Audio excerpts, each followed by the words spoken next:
Amigos, hoje damos início a uma nova série de mensagens. E nós vivemos numa era onde é comum estarmos voltados para nós mesmos. Então é muito fácil, no tempo presente, nós ouvimos frases como segue o teu caminho, ou descobre o teu propósito, ou sê a melhor versão de ti mesmo.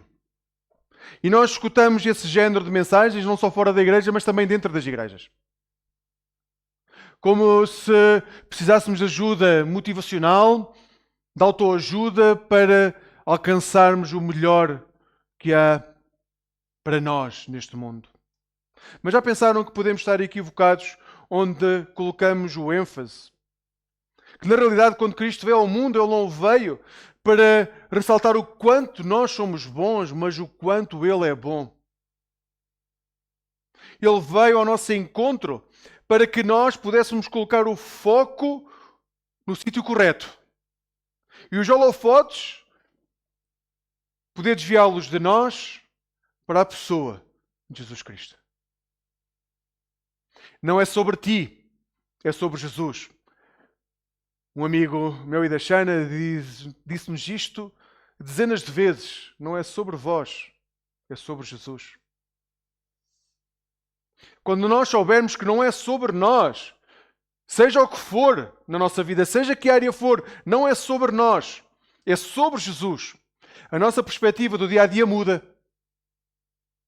Porque não vamos querer alcançar o que quer que seja pelo nosso mérito, vamos querer alcançar tudo para que o reino de Deus cresça segundo a sua vontade. E aí o chip começa a mudar. Porque não tem a ver com o nosso mérito, tem a ver com os méritos de Cristo na cruz. Não tem a ver com a nossa imaginação sobre o quão grande será a igreja, a nossa casa, quão maravilhoso será o nosso casamento, as nossas férias. Segundo a nossa perspectiva. Porque o plano de Deus é imensamente maior do que aquilo que nós conseguimos abarcar com o nosso entendimento. Então, não é sobre ti, é sobre Jesus, não é somente um slogan. É uma chamada, é uma vida transformada. É mudar o chip. Paulo vai dizer, enquanto não mudarem a vossa mente, nada vai mudar, porque assim que tentam mudar alguma coisa de forma prática, vão voltar aos erros antigos porque a vossa mente não mudou. A primeira coisa que tem que mudar é a nossa mente. E na nossa mente nós temos que saber que a vida que nós vivemos como discípulos de Jesus não é sobre nós, é sobre Jesus. Quando tiramos os olhos de nós e fixamos os olhos nele, a nossa história vai mudar e a perspectiva das vitórias e dos fracassos também vai mudar, porque não é sobre nós, é sobre Jesus. É completamente diferente nós dizermos a vitória que nós alcançamos hoje fomos nós que conseguimos pelos nossos méritos, do que dizer aquilo que nós hoje alcançamos foi alcançado para a honra e glória de Deus. É completamente dizer eu hoje fracassei, do que dizer eu hoje o que estou a passar vai servir para a glória de Deus. Porque não há fracasso que nós possamos enfrentar que não sirva para a glória de Deus se somos discípulos de Jesus. Eu costumo dizer à liderança da igreja, alguém que não consegue confessar os seus pecados e admitir os seus fracassos não devia ser líder de igreja. Se nós não temos fracassos para partilhar, se nós não temos tristezas, dores, dilemas que não conseguimos ultrapassar e que entregamos nas mãos de Deus, se nós não temos isso para partilhar, seremos maus líderes.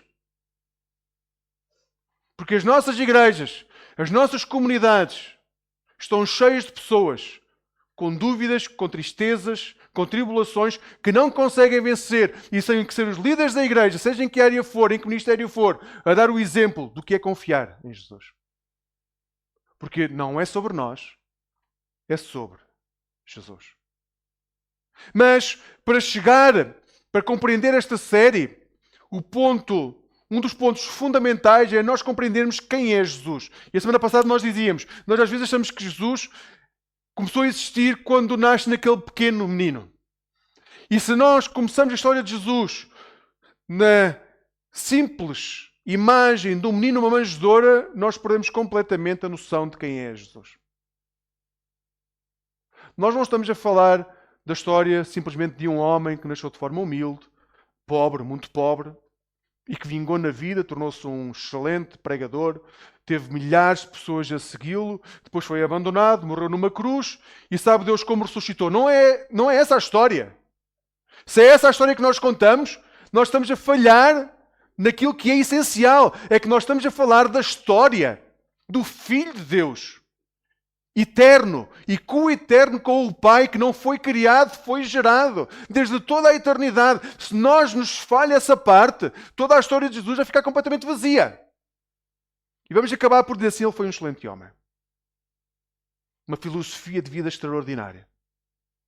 Mas depois falha-nos. O que é fundamental é que a vida que nós levamos neste mundo, deste lado da eternidade, não termina deste lado da eternidade. E nós só podemos dizer que ela continua do outro lado da eternidade porque ele é Filho de Deus, co-eterno com o Pai. E regressou para a casa do Pai, onde nós vamos regressar também. Então hoje vamos falar sobre a pré-existência de Deus, de Cristo, o Filho de Deus. Ao iniciarmos esta série, então é muito importante nós sabermos que o Deus que nós amamos, que é Cristo, ele é 100% homem, mas é 100% Deus. Hoje vamos ver os textos bíblicos que estão ali anunciados, por isso podem ir acompanhando, está bem? O primeiro é Hebreus 13:8. O escritor da carta aos Hebreus, que nós não estamos certos quem é que escreveu, vai colocar as coisas do seguinte modo: Jesus Cristo é o mesmo ontem, hoje e para sempre. Jesus Cristo, até podíamos dizer Jesus o Cristo, Jesus o Messias, Jesus o Salvador. Cristo não é segundo nome, é título. Então, em português podíamos meter o artigo antes, definido. Jesus o Cristo, Jesus o Messias, Jesus o enviado de Deus, Jesus o Salvador, é o mesmo ontem, hoje e para sempre. E a primeira coisa que vos quero dizer é que Jesus, como nós o conhecemos, é Filho de Deus e ele é imutável. O que é que significa ser imutável? Ele não muda. Não muda nunca. Nós podemos dizer que nós tentamos ser imutáveis em algumas coisas, mas isso não é verdade. Nós somos sempre mutáveis como seres humanos. Até pode ser difícil cada um de nós compreender o que é que significa ser imutável. Porque não há nada neste mundo que seja imutável. Até esta Bíblia, enquanto livro, é mutável, porque o papel vai se desgastando com a idade. Vai desvanecendo. E daqui a 3.000 anos, provavelmente ela vai desaparecer porque foi corroída pelo tempo. Nós não compreendemos, nós não sabemos o que é uma coisa imutável, que tenha sempre existido e que vai sempre existir, pelo simples facto de que qualquer coisa que exista foi criada. Então, a partir do momento que é criada, já houve uma transformação naquilo que existe. Mas o que nós estamos a dizer é que Jesus Cristo é imutável, ele nunca foi diferente daquilo que é. Compreende o que é que nós estamos a dizer? Que Jesus Cristo, quando vem ao nosso encontro, ele não se vai sentar ao meu lado ou ao lado do Diogo e porque quer agradar aos dois, ele vai dizer coisas diferentes a cada um de nós. Ele é imutável, ele não pode dizer coisas diferentes. Porque ele não muda na sua essência. Então, quando nós recordamos que ele é o mesmo ontem, hoje e para sempre, nós estamos a falar da ideia inabalável da fé cristã, que Jesus Cristo é plenamente confiável. Nós podemos confiar naquilo que ele diz porque ele não muda. A palavra não se altera. É por isso que nós podemos pegar na Bíblia e nós dizemos sempre: querem conhecer Jesus, leiam a Bíblia. Têm dúvidas do Antigo Testamento, peguem o Novo, porque se a lupa for Jesus, qualquer leitura que nós vamos fazer da Bíblia, seja que versículo for, se a lupa for Jesus, vai nos dar a leitura certa. Porque Jesus não muda. Ele é completamente imutável e em Jesus nós vemos Jesus como ele realmente é. Ele é a imagem perfeita do Deus vivo. Então a imutabilidade de Cristo garante aos cristãos que, seja qual for a circunstância que estejam a viver, aquilo que ele afirma nas Escrituras é aplicável à nossa vida.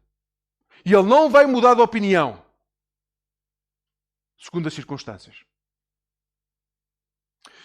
Agora vejam como Paulo vai colocar as coisas na carta aos Colossenses. Colossenses 1, 15 a 17. Colossenses 1, 15 a 17 diz-nos: Ele é a imagem do Deus invisível. Ou seja, nós temos Jesus, certo? Colossenses 1, 15 a 17. Nós temos Cristo, Jesus. E Paulo vai dizer, nós temos que compreender muito bem esta parte inicial para que toda a série faça sentido, está bem, amigos? Porque senão vamos estar a falar só de um homem. E nós não nos juntamos ao domingo para falar somente de um homem. Nós juntamos ao domingo para colocar o nosso foco no Filho de Deus vivo que traz salvação a cada um de nós. Então, Paulo vai dizer, Jesus, ele é a imagem do Deus invisível. Se querem conhecer Deus, olhamos para quem? Para Cristo Jesus. Onde é que encontramos Cristo Jesus? Na Bíblia. Ok? Então, ele é a imagem do Deus invisível. O primogênito de toda a criação. Ou seja, antes de haver criação, ele já existia. Ele é o primogênito. Antes de haver o que quer que fosse, ele já existia.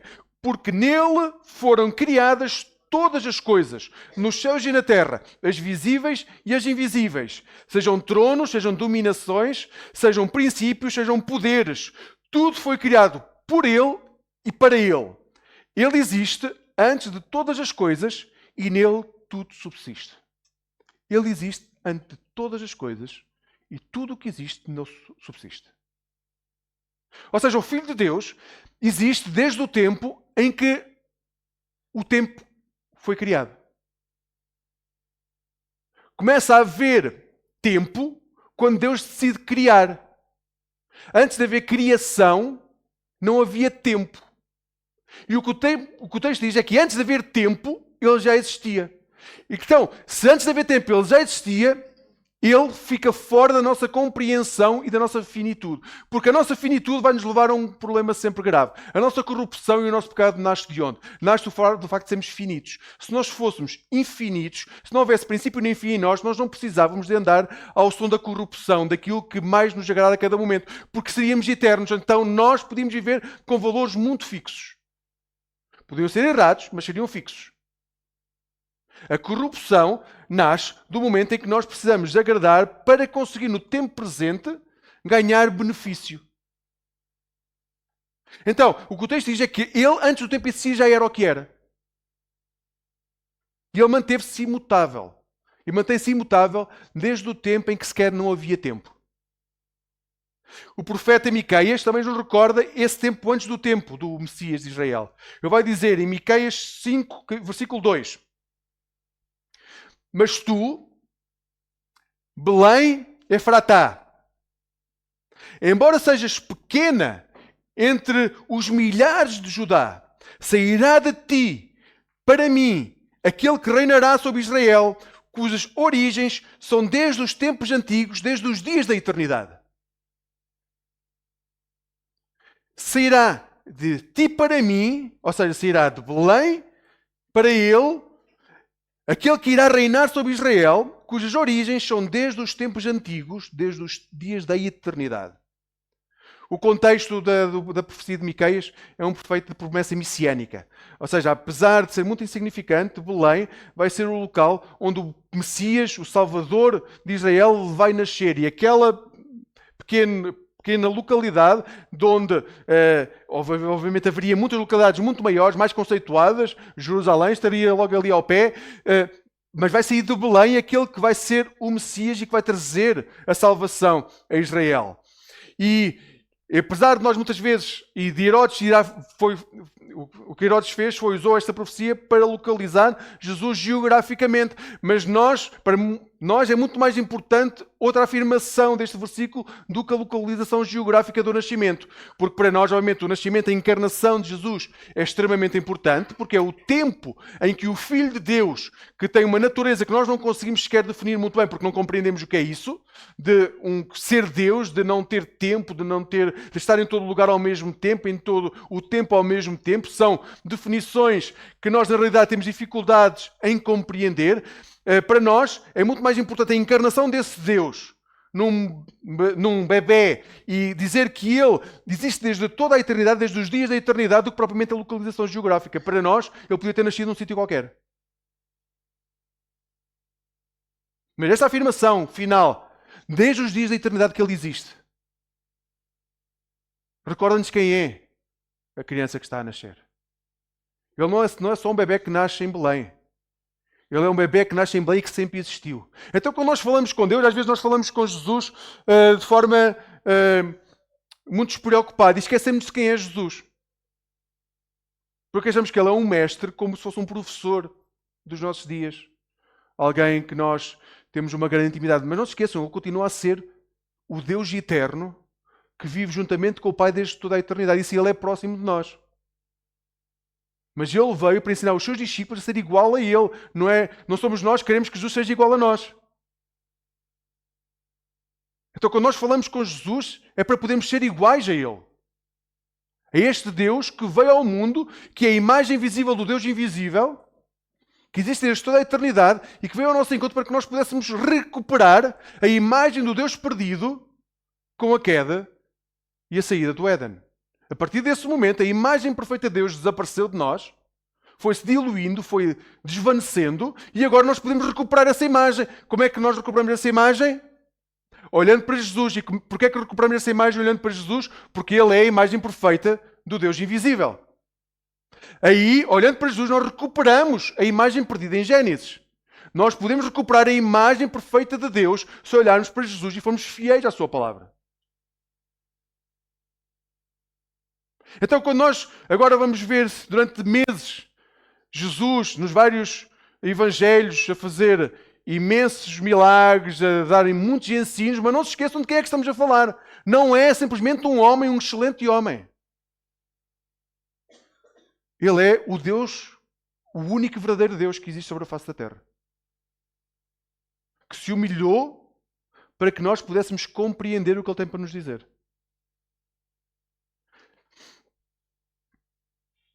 O prólogo de João reforça esta ideia da consciência que existia nos autores bíblicos de quem era Deus. Nós às vezes perdemos essa imagem, mas os escritores bíblicos, principalmente do Novo Testamento, nunca a perderam. E João vai dizer, João 1, 1 a 3. No princípio era o Verbo. E o Verbo estava com Deus e o Verbo era Deus. Ele estava no princípio com Deus. E todas as coisas foram feitas por intermédio dele, e sem ele, nada do que foi feito existiria. No princípio, quando não havia nada, no princípio, era o Verbo. E o Verbo é Jesus. No princípio, era ele que existia. O prólogo, no princípio era, leva-nos para Gênesis. Recorda-nos o texto de Gênesis e recorda-nos que na criação, no princípio, ele já estava. O que o apóstolo diz é que Jesus não é só um rei dos reis, ele não é só uma pessoa com muito poder. Ele estava no princípio, quando tudo foi criado, ele não é criatura. Todos nós somos criatura de Deus, fomos criados por Deus, mas ele sempre existiu, ele não é criatura. Isto vem contra filosofias que havia na altura que diziam que Jesus era um Deus menor. Era Deus, mas estava ali um bocadinho abaixo de Deus. Ele era era ali um Deus que era intermédio. Não era bem Deus, porque não tinha todos os poderes de Deus, porque Deus só podia haver um, mas também não era totalmente humano, porque tinha alguns poderes que os seres humanos não tinham, então ficava ali no meio.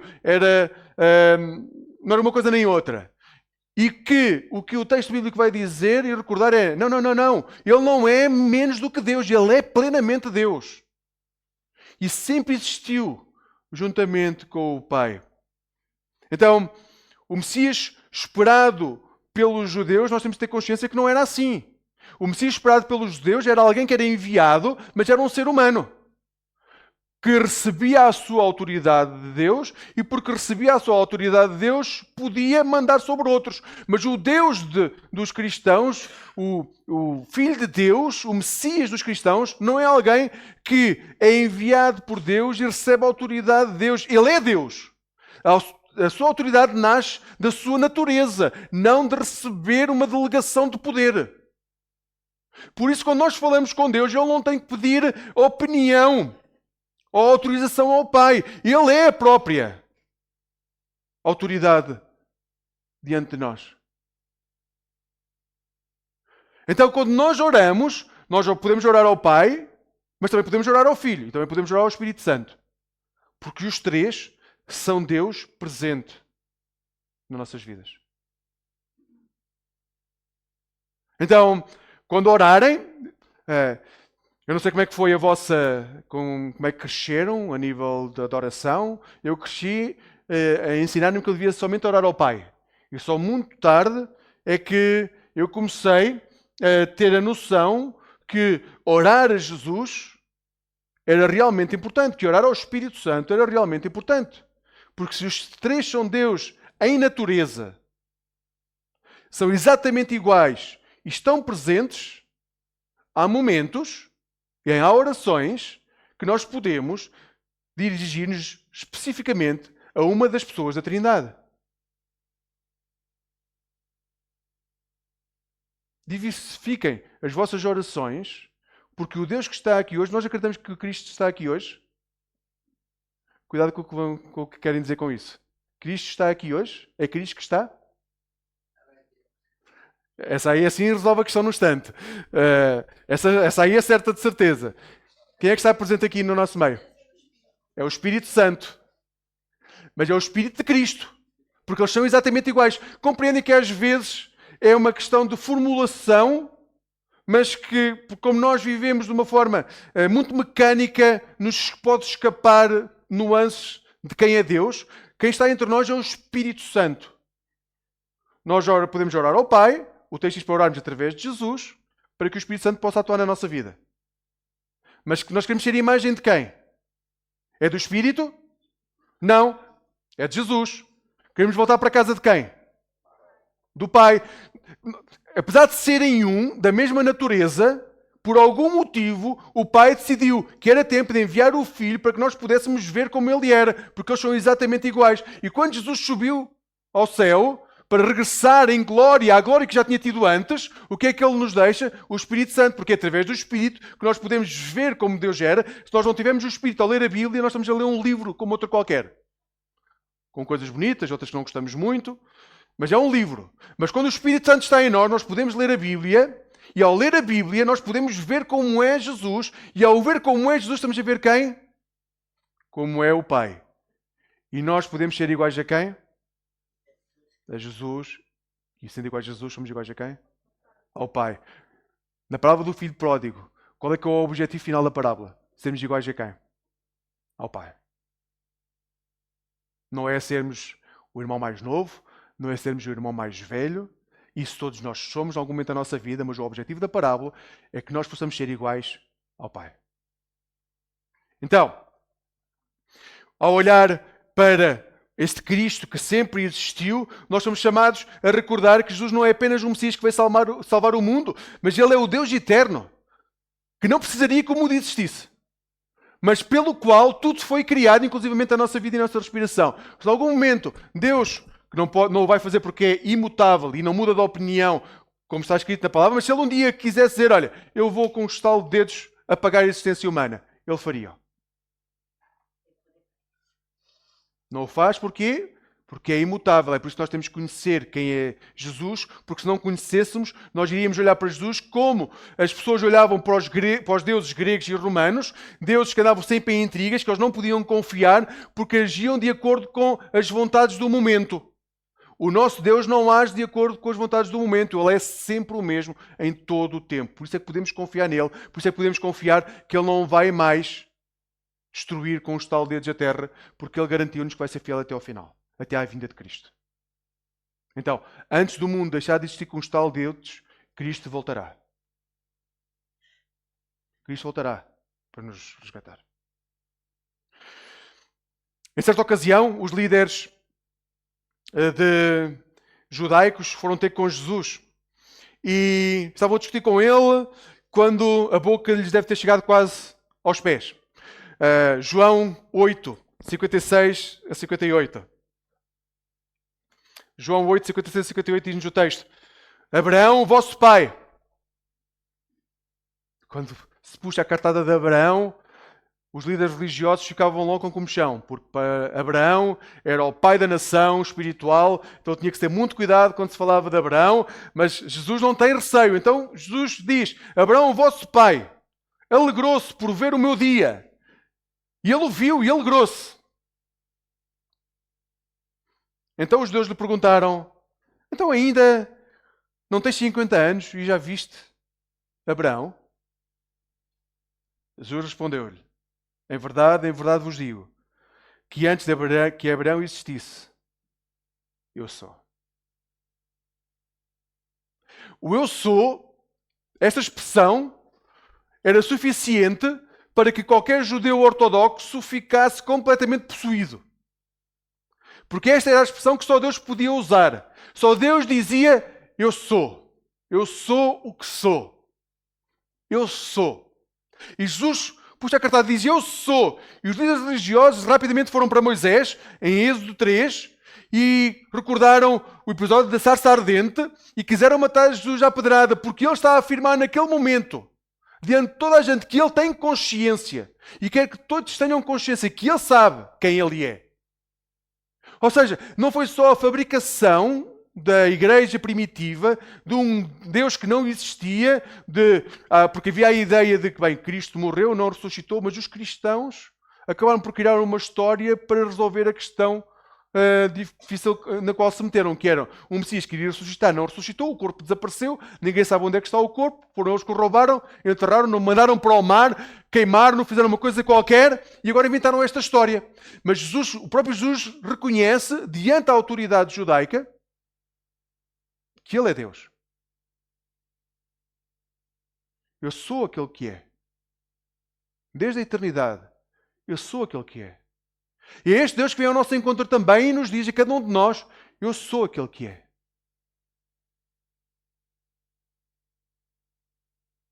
Diante das vossas tribulações, Jesus continua a dizer: eu sou aquele que é. Eu sou eterno, imutável, Deus. Eu não te venho dar livros de autoajuda. Jesus não veio para nos dar livros de autoajuda, Ele não veio para nos passar a mão por cima para que nós pudéssemos continuar na nossa vida de pecado. Não foi para isso que Ele veio para nos resgatar do pecado, porque Ele é Deus e não tolera que perto dele o pecado habite. Porque a sua natureza não o pode permitir. Sim, Ele senta-se com todos para não deixar ninguém como é. Sim, Ele procura todos para que ninguém fique da forma como foi encontrado. Porque o objetivo de Cristo é que cada um de nós possa voltar para a casa do Pai. Então, independentemente da vida que tenham trilhado até ao momento, e do mais perto ou mais longe que possam estar do coração de Jesus, Jesus senta-se connosco diariamente e hoje vamos poder partilhar a mesa para recordar novamente isso. Na mesa do Senhor, todos aqueles que estão à volta da mesa, ou quase todos, vão abandoná-lo. E Jesus na mesma senta-se com aqueles que o abandonam. Para quê? Para que eles possam voltar para a casa do Pai. E essa é a possibilidade que Ele dá a cada um de nós. Independentemente do passado, podemos voltar para a casa do Pai. Independentemente dos caminhos que trilhamos, podemos voltar para a casa do Pai. Independentemente das asneiras que fizemos, podemos voltar para a casa do Pai, porque quando Cristo nos encontra, Ele não nos quer deixar da mesma forma. E porquê? Porque Ele é Deus. Sempre Deus. Ele veio ao mundo, regressou para a casa do Pai, para preparar um lugar para que cada um de nós tivesse um quarto onde habitar em toda a eternidade. E Ele fez isso porquê? Porque Ele é Deus. Então, ao iniciar esta série, para a semana vamos ver as profecias do Antigo Testamento que falam sobre Jesus. Para iniciar esta série, é bom que tenhamos consciência de quem Jesus é. Jesus é Deus. E é este Deus que nós adoramos sempre que vimos à igreja. Ele é Deus. É poderoso. Ele traz salvação segundo a sua vontade, no seu tempo, segundo as suas circunstâncias e não as nossas. Então confiem no caminho. E mesmo que não compreendam tudo hoje, porque há muitas coisas que nós não compreendemos hoje, Deus continua a suster-vos na palma das suas mãos. A presença de Deus é um convite para olharmos para aquele que sempre foi. Ele não é simplesmente um mortal, ele sempre foi muito mais do que isso e ele quer abraçar-nos, sendo muito mais do que isso. Ele é eterno, imutável e quer motivar-nos a confiarmos plenamente nele, Confiem plenamente em Jesus. Independentemente da incerteza que seja a vossa vida neste momento. E nós podemos descansar porque estamos certos que Jesus vai ser fiel até ao fim porque Ele é imutável. As suas promessas irão ser cumpridas. E chegará o dia, durante o nosso tempo de vida, ou depois de morrermos, em que nós iremos vê-lo face a face. E iremos regressar, juntamente com Ele, para a casa do Pai. Este é o início de uma história que transformou o mundo e que nos recorda que nós não devemos viver para nós, mas por Ele, porque a nossa vida não é sobre nós, é sobre Jesus. E se nós vivermos dessa forma o nosso dia a dia, vos garanto que as igrejas voltarão a estar cheias. Porque não é sobre nós, é sobre o plano de Deus sobre a face da terra. Não é sobre nós, é sobre Jesus. Amém.